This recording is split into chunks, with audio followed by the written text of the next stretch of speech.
Welcome back to Why It Sucks, the therapeutic corner of the internet, where we turn life's frustrations into beautiful cross-stitched therapy. Today's topic in our series, why technology updates suck, specifically those improvements that somehow make everything worse while claiming to enhance your user experience. I'm stitching this digital evolution disaster, complete with tiny apps that have mysteriously moved to different locations, and interfaces that look like they were designed by aliens who've never actually used technology. Let me share this month's update adventure that made me nostalgic for the days when things just worked without needing constant digital plastic surgery. I wake up Tuesday morning, grab my phone to check the time, and immediately know something terrible has happened. My phone looks different. Everything I knew and loved about my interface has been improved overnight. The apps I use every day have moved to mysterious new locations, like they're playing hide and seek, but forgot to tell me the game started. My weather app, which used to be a simple icon showing sun or clouds, now looks like abstract art that requires interpretation.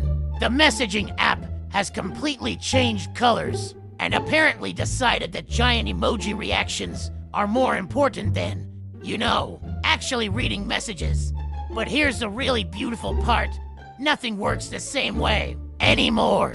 The camera app that I can operate blindfolded now has 17 new features I don't want and has somehow lost the basic ability to take a simple photo without asking me about HDR settings and portrait modes. My music app has reorganized my carefully curated playlists into something called smart suggestions that are definitely not smart and include a bizarre mix of death metal and children's lullabies.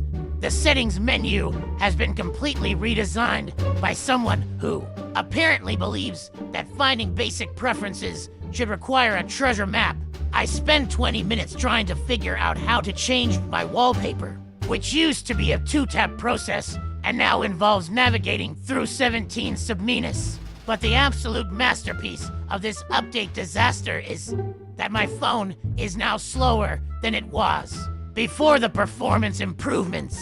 Apps take longer to load, the battery drains faster, and everything has a slightly delayed response. Like my phone is thinking really hard about whether it wants to cooperate with my requests. I didn't ask for any of these improvements. My phone was working perfectly fine yesterday, and now it's like learning to use technology all over again. Except the instruction manual is written in a language that doesn't exist, and the help section just says enjoy your enhanced experience. So I'm stitching this little phone with tiny question marks and loading symbols floating around like digital tumbleweeds. Because technology updates are proof that if it ain't broke, fix it until it is has become the unofficial motto of software development. At least cross-stitch patterns don't update themselves overnight and rearrange all the stitches.